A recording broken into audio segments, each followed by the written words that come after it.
하나님의 평화가 여러분과 함께하기를 주의 이름으로 축복합니다.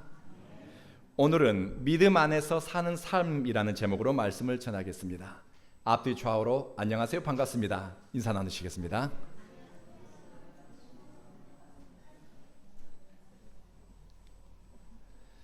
제가 초등학교 6학년 때 아버지가 돌아가시고 시간이 많이 흘러 제 어머니에게 이런 질문을 한 적이 있습니다. 엄마는 일찍 남편을 잃고 어떻게 그 힘든 시간을 견딜 수가 있었습니까? 라고 물었습니다. 그랬더니 저희 어머니가 이렇게 대답을 하시는 겁니다. 자식들을 보면서 버텼다. 내 새끼 입에 밥 들어가는 거 보면서 참았다. 라고 대답하는 겁니다. 제 어머니는 어린 5남매를 생각하면서 살아야 할 이유를 찾았다고 합니다. 자지 못해도 견디고 힘들어도 버티고 자식들 생각하면서 자식들이 살아가야 할 이유가 되었다라고 말씀해 주는 것을 들었습니다. 인간은 살아야 할 이유를 찾게 되면 힘들고 고통스러운 시간을 버틸 힘을 내게 됩니다. 내 삶의 목적과 방향이 될 대상과 가치가 있다면 그것을 위해 선택하고 또 시련을 버티고 이기고 극복해낼 수가 있습니다. 우리 그리스도인에게는 삶의 방향과 목적 그리고 살아야 할 이유는 예수 그리스도입니다. 예수 그리스도를 통해서 우리는 흑암에 갇힌 인생이 빛을 보게 됩니다. 예수 그리스도를 통해서 우리는 죽음을 넘어 우리는 영원한 생명을 바라보게 됩니다. 뿐만 아니라 예수 그리스도와 함께 우리는 환난과 시련, 폭풍 같은 시험을 이겨내고 또 넘어서게 됩니다. 예수 그리스도가 내 인생의 구심점이 되었다는 것은 내가 참되게 그리스도에게로 회심했다는 의미입니다. 사람들은 회심, 컨버전이라고 하게 되면 종교를 바꾸는 것이라고 생각합니다. 그러나 진정한 회심은 종교 단체의 변경이 아니라 예수 그리스도에게로 내 삶의 중심이 옮겨가는 선택, 행위를 가리켜 회심이라고 부릅니다. 이 사람들은 먹으면서도 예수를 생각합니다. 마시면서도 예수를 떠올립니다. 열심히 공부하고 성실히 일하는 일상의 생활도 예수와 연결되어서 살아갑니다. 예수 안에 있으면 사람과 사물, 세상과 역사를 바라보고 또 해석하는데 변화가 생깁니다. 가치 판단의 기준과 선택의 원리에 변화가 일어납니다. 갈라디아서를 기록한 바울은 그리스도 밖에 있을 때 가졌던 율법과 인간에 대한 인식과 또 예수 안에 있을 때 인간 이해가 완전히 달라졌습니다. 바울이 예수 밖에 있을 때는 출신 성분에 따라서 유대인과 이방인을 나누었습니다. 유대인은 선택받은 민족이요, 하나님의 말씀, 하나님에 대한 참된 지식이 있는 민족이요, 또 율법을 따라 사는 자신들만이 참 아브라함의 자손이라고 확신했습니다. 인간은 율법이 정한 규칙을 따라 지킴으로 의롭게 된다고 믿었습니다. 15절에 보게 되면 나는 유대인이요 이방인 죄인이 아니라고 이야기합니다. 바울은 이방인은 죄인이라고 하는 선입견 혹은 생각과 이해를 가지고 있었습니다. 회심하기 이전 바울은 영적 편견과 우월의식이 있었다는 것을 우리는 알 수 있습니다. 유대인으로 태어나고 율법을 지키는 자신은 온전한 사람, 의로운 사람이라 평가했지만 율법 밖에 있는 이방인들은 죄인이라는 의식을 가지고 판단을 했습니다. 바울이 예수 밖에 있을 때는 종교적 차별과 인종적인 우열을 가리는 것을 당연하다 생각했습니다. 이런 경계선이 마땅하다라고 여겼습니다. 여러분, 우리 인간은 피부색이나 경제적인 여건, 배경에 따라서 선을 긋고 차별하는데 익숙한 존재입니다. 아닌 것 같지만 우리는 차별에 길들여진 사람입니다. 차별받는 것을 당연하게 여기고 차별하는 것에 대해서 너무나 익숙하게 받아들입니다. 차별을 위한 경계선에 정치적인 혹은 종교적인 의미를 부여함으로써 인간은 정당성을 확보하기도 합니다. 유대인들은 자신들은 아브라함의 자손이라고, 또 인도에 사는 브라민들은 우리는 브라흐마의 머리에서 나왔다라고 주장합니다. 다른 사람에 대한 차별이 내 기득권을 지키는 안전장치로도 작동하기 때문에 사람들은 이것에 대해서 크게 문제 삼지 않는 경우도 많습니다. 예수 믿기 전에, 회심하기 전에 바울도 크게 다르지 않았습니다. 유대인이라고 하는 자부심, 율법에 대한 헌신이 과할 정도로 특심이었습니다. 바울은 예수 밖에 있을 때도, 예수님을 몰랐을 때도 하나님에 대한 사명이 있었습니다. 회심 없이도 사명감으로 일하는 사람들이 교회 안에 있습니다. 하나님 임재 체험이 없이도 하나님을 위한다며 열심을 내는 사람들이 있습니다. 그런데 이런 열심과 헌신은 자기 의를 내세우거나 자위적인 자기 만족을 위한 종교 생활로 전락할 수 있습니다. 내가 이렇게 했다, 나는 이 정도 할 수 있는 사람이야 라고 생각합니다. 우리 그리스도인을 참되게 하는 것은 예수님과의 인격적 만남이고, 우리의 선택과 헌신이 그리스도에게서 나오고 또 그리스도에게로 향할 때 그것이 하나님께 영광이 됩니다. 바울은 회심을 경험하면서 예수 그리스도를 삶의 주인으로 영접했습니다. 예수 그리스도를 통해서 바라보니 사람과 세상이 다르게 보였습니다. 가치와 우선순위를 결정하는 인생의 원리가 바뀌었습니다. 세상 사람들은 예수를 참되게 믿는 사람들의 삶을 이해하지를 못합니다. 아니, 저렇게 힘들게 돈을 벌고 아껴 쓰면서 하나님께는 넉넉하게 드리지? 더 자고 싶고 쉬고 싶고 자기 개발을 위해서 사용해야 될 저 금쪽 같은 시간을 왜 하나님을 위해 드린다면서 예배 드리러 가고 또 인생의 어느 기간을 하나님을 위해서 떼어드리지? 이해하지를 못합니다. 그러나 그리스도인에게는 내 시간과 물질, 재능과 기회가 하나님을 위해서 쓰임 받는다는 것을 즐거워합니다.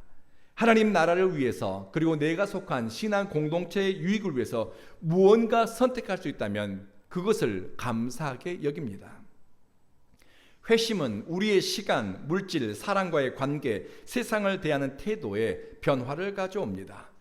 바울은 예수님을 만나고 난 후에 성경을 이해하고 역사를 해석하는 관점이 새로워졌습니다. 그리고 자신이 속한 공동체 문화와 전통에 갇히지 않고 복음의 능력과 복음이 주는 자유를 경험했습니다. 예수가 없을 때는 율법을 지키고 전통에 충실함으로 의롭다 인정받는 줄 알았습니다. 그런데 예수 안에서 깨닫게 되니 그것이 아니었습니다. 예수를 믿는 믿음을 통해서 유대인이나 이방인이나 차별 없이 하나님께 받아들여집니다. 이 받아들여짐과 수용은 피부색이나 언어와 국적 혹은 남녀노소에 따른 차별이 없습니다. 하나님의 은혜에는 구분이 없습니다. 이 은혜를 얻기 위해서 하나님을 감동시켜야 될 필요는 없습니다. 하나님의 호의를 끌어내기 위해서 희생 제물이나 어떤 계약이 필요한 것도 아닙니다. 예수 그리스도를 통해 계시된 하나님의 사랑에 내 삶을 연결시키는 믿음이면 충분합니다. 믿음은 예수 그리스도 안에 내 삶의 뿌리를 내린다는 의미입니다. 부평초 같은 인생이 예수 그리스도에게 인생의 닷을 내린다는 뜻입니다. 예수님에 대한 온전한 신뢰, 예수님에 대한 절대적인 의지, 예수님과의 연합을 통해서 그리스도의 의로움이 내게 의복처럼 덧입혀지는 것입니다. 그런데요, 이 예수 그리스도에 대한 믿음이 없는 사람들은 어떻게 사람들을 평가하고 판단하는가? 그 대표적인 경우가 마태복음 27장에 나옵니다. 가룟 유다가 예수님을 팔아넘기고 돈을 얼마를 챙깁니까? 은 30개를 취합니다. 은 30개를 취했고 호주머니가 빵빵해지는 그 순간은 너무 좋았는데, 예수님이 잡히신 날 밤에 두들겨 맞고 모욕을 당하고 사람들에게 온갖 해코지를 당하는 것을 보면서 그제서야 가룟 유다는 제정신이 들어왔습니다. 큰일 났구나. 내가 무슨 짓을 했지? 불이 나게 성전에 쫓아갑니다. 그리고 대제사장과 그리고 바리새인들, 종교 지도자를 만납니다. 그리고 은 30개가 된 주머니를 내어주면서 내가 무죄한 사람을 팔아 넘겼습니다. 내가 죄 없는 사람을 내가 피를 흘리게 했습니다 라고 고백합니다. 그러자 대제사장과 종교 지도자들이 가룟 유다에게 이렇게 얘기합니다. 그것이 우리와 무슨 상관이 있느냐? 네가 감당해라 라고 이야기합니다. NLT 성경에서는 이렇게 번역되어 있습니다. That's your problem. 야, 그건 네 문제야. 그리고 NIV 성경에는 이렇게 번역되어 있습니다. It is your responsibility. 그것은 네 책임이야. 가룟 유다는 죄책감이 들어와서 은 30개를 들고 와서 내가 무죄한 사람의 피를 흘렸습니다 라고 이야기했는데, 그건 네 문제야. 그건 네 책임이야. 그건 네가 자초한 일이잖아. 여러분, 율법을 따라 사는 사람들, 하나님과의 참된 거룩한 교제가 없이 사는 사람들은 그건 네 책임이야. 네가 자초한 일이야. 너 때문이야. 그 책임을 너에게로 돌립니다. 그러면 어떡합니까? 살 길을 찾지 못하는, 이 문제를 해결하지 못하는 사람들은 어떻게 선택합니까? 가룟 유다는 그시로 돌아가 목숨을 끊습니다. 너무나 안타까운 이야기입니다. 그런데 이 지점에서 복음과 율법을 따라가는 사람의 경계가 구별이 됩니다. 복음은 네 잘못이야. 네가 자초한 일이야. It's your responsibility. That's your problem이라고 얘기하지 않습니다. 예수 그리스도의 복음은 너의 잘못이 아니라 주님은 내 잘못으로 그 잘못을 끌어안습니다. 그리고 주님은 십자가에 오르십니다. 너의 잘못을 발가벗기고 들춰내는 것이 아니라, 책임을 둘러대는 것이 아니라, 주님은 당신의 옷을 벗어 그 사람의 허물과 연약함을 가려주는 은총을 베푸십니다. 그리고 주님은 십자가 위에 발가벗겨져 오르십니다. 여러분, 예수의 복음은 이런 복음입니다. 예수의 사랑은 이런 사랑입니다. 제가 쓴 인도에 피는 이야기꽃이라고 하는 책에 소개된 인도인 제사장에 관한 이야기입니다. 인도인들은 모든 인간은 카르마, 업보에 사로잡혔다고 믿습니다. 업보는 고통과 윤회를 가져오는 제1원인이라고 설명합니다. 그래서 인도인들은 수행을 통해서, 금욕적인 삶을 통해서, 혹은 도덕적인 완성을 통해서 나쁜 업보를 끊어버리고 좋은 업보를 쌓아서 목샤라고 하는 해탈이라고 합니다. 그 단계에 이르기 위해서 정말 애를 씁니다. 19세기 말쯤에 인도의 옴 샤르마라고 하는 힌두교 브라민이 살았습니다. 옴 샤르마는 신의 언어라고 불리는 산스크리트 언어를 아버지에게 배웠고 힌두 베다 경전을 익혔습니다. 그런데 아버지는 아들에게 제사장의 일을 가르쳐주면서 늘 당부하는 것이 하나 있었습니다. 너는 나중에 절대 그리스도인들과 가까이 해서는 안 된다라는 주의를 주었습니다. 그 집안에는 숨겨진 비밀이 있었습니다. 옴 샤르마에게는 삼촌이 한 명 있었는데, 옴 샤르마가 태어나기 전에 힌두교 제사장이었던 삼촌이 예수를 믿고 집을 나간 겁니다. 삼촌은 집안의 수치였습니다. 힌두교 제사장의 집안에서 있어서는 안 될 일이 생긴 겁니다. 그래서 집안에서는 이 삼촌에 대해서 다 쉬쉬했습니다. 옴 샤르마는 성장하고 힌두교 제사장으로 일하는 것보다 더 넓은 세상에 나가서 다양한 경험을 해보고 싶었습니다. 그래서 고향을 떠나서 인도 히말라야에 있는 무수리 란두루라고 하는 지역에 갑니다. 무수리 란두루라고 하는 곳에서 외국인에게 힌디어를 가르치는 직업을 구했습니다. 무수리에는 외국인 선교사들을 위한 언어 학교가 있었고, 그리고 이 무수리라고 하는 지역은 우리말로 얘기하게 되면 선교사 집성촌입니다. 그리고 그곳에는 우드스탁이라고 하는 선교사 자녀 학교도 있습니다. 제 딸아이가 선교사 자녀 학교에서 공부했고, 바로 그곳에서 헌신했던 선교사님들의 이야기를 저는 보고 듣고 귀동냥을 해서 제가 잘 알고 있습니다.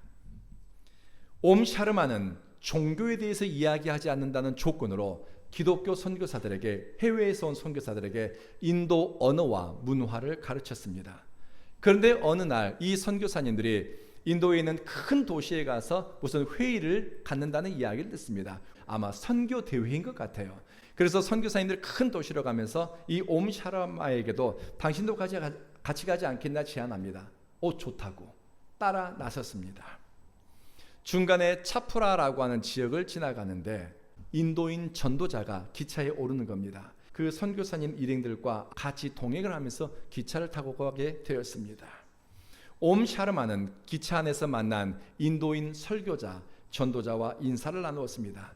자기 소개도 하고 또 고향 이야기도 나눴습니다. 그런데 이 나이가 지긋한 전도자가 옴 샤르마의 이야기를 듣더니 이렇게 이야기하는 겁니다. 젊은이 참 반갑습니다. 나도 당신과 고향이 같습니다. 나도 과거에는 힌두교 제사장의 아들로 태어나긴 했지만 지금은 보는 것처럼 예수의 복음을 전하는 전도자가 되었습니다.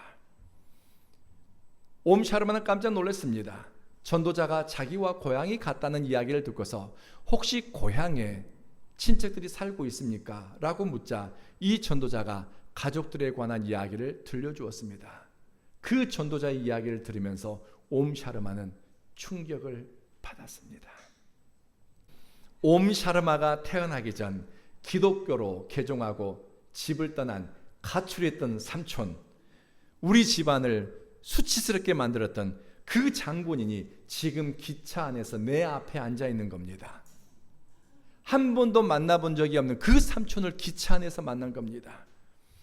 옴 샤르마는 선교사 일행과 동행하면서 삼촌을 주도 면밀하게 관찰하고 살펴보기 시작했습니다.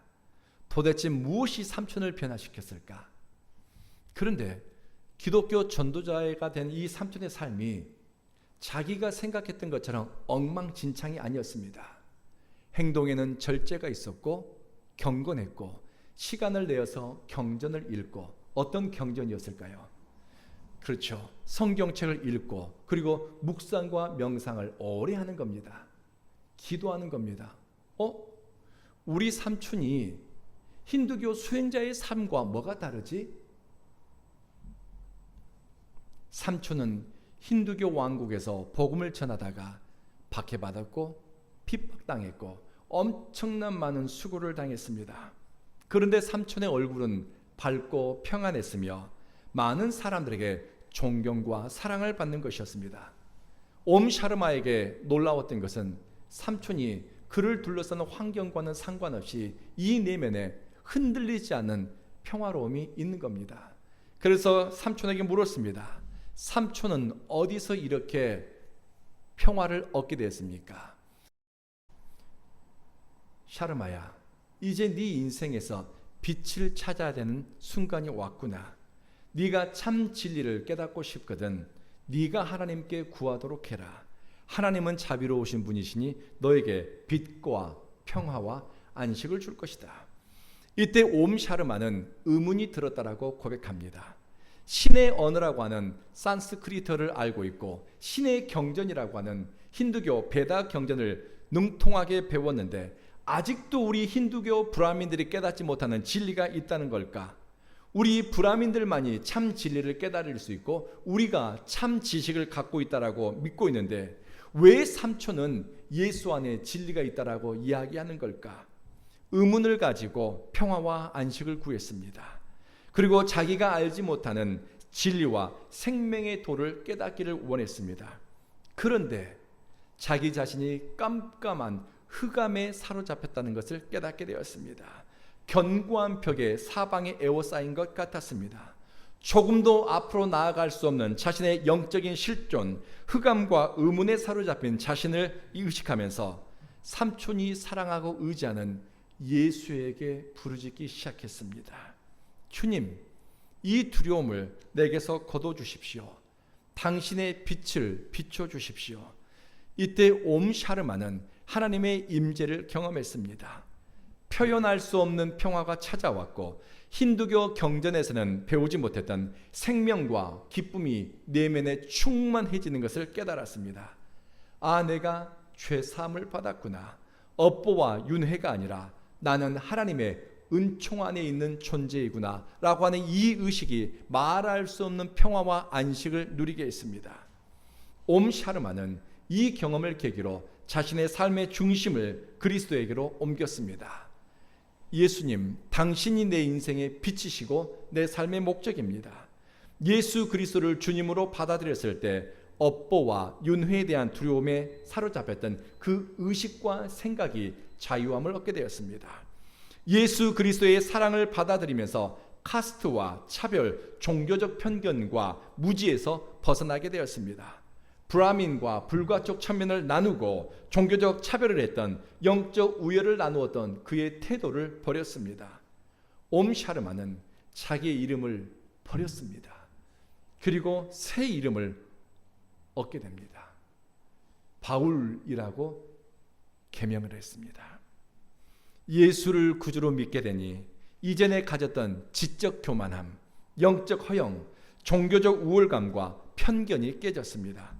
은혜 안에서 자신을 발견하게 되니 자기는 하나님의 긍휼이 필요한 지극히 작은 자라고 하는 마음이 이 속에 온 겁니다. 그래서 바울, 작은 자라고 하는 의미로 자기 이름을 바꾸었습니다. 나중에 옴 샤르마는 히말라야 곳곳을 다니며 예수 복음을 전하는 전도자가 되었습니다. 말씀을 마치겠습니다.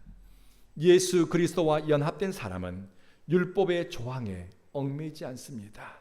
출신 성분, 사회적 배경에 따라 은혜의 크기를 차별하거나 구별짓지 않습니다.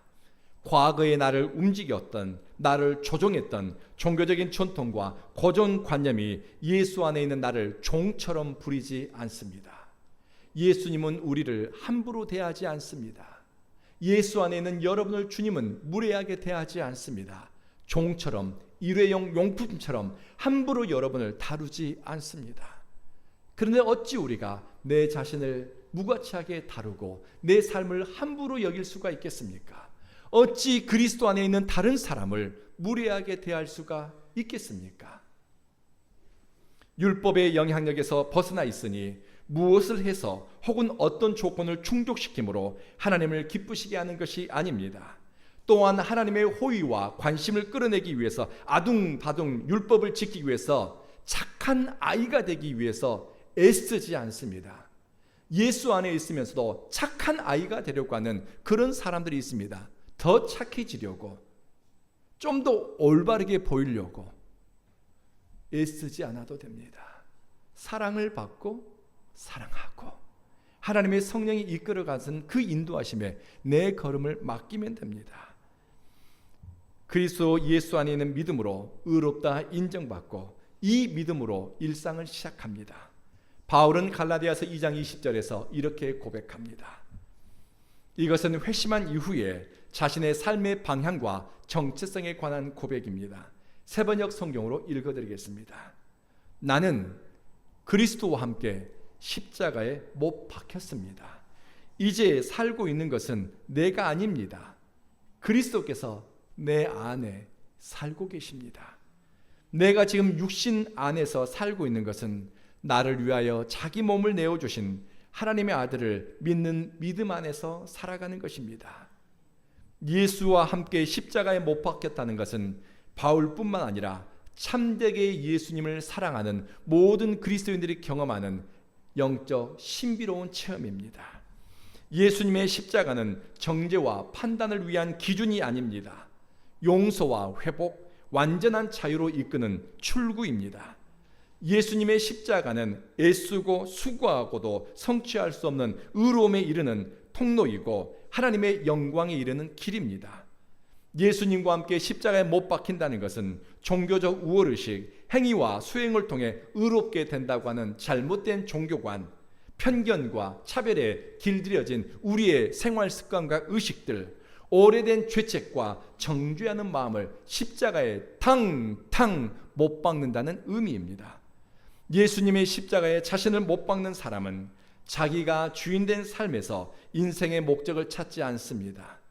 하나님과의 관계에서 살아야 할 이유를 찾고 그리스도를 위한 선택에서 인생의 의미를 발견합니다. 내 안에 그리스도가 살아계십니다.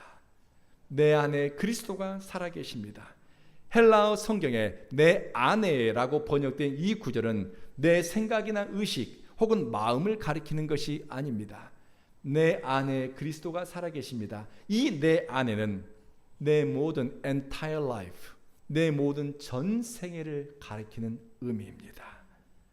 인간의 존재를 있게 하는, 사람을 사람 되게 하는 영혼, 심령 가장 깊숙한 핵심을 의미합니다.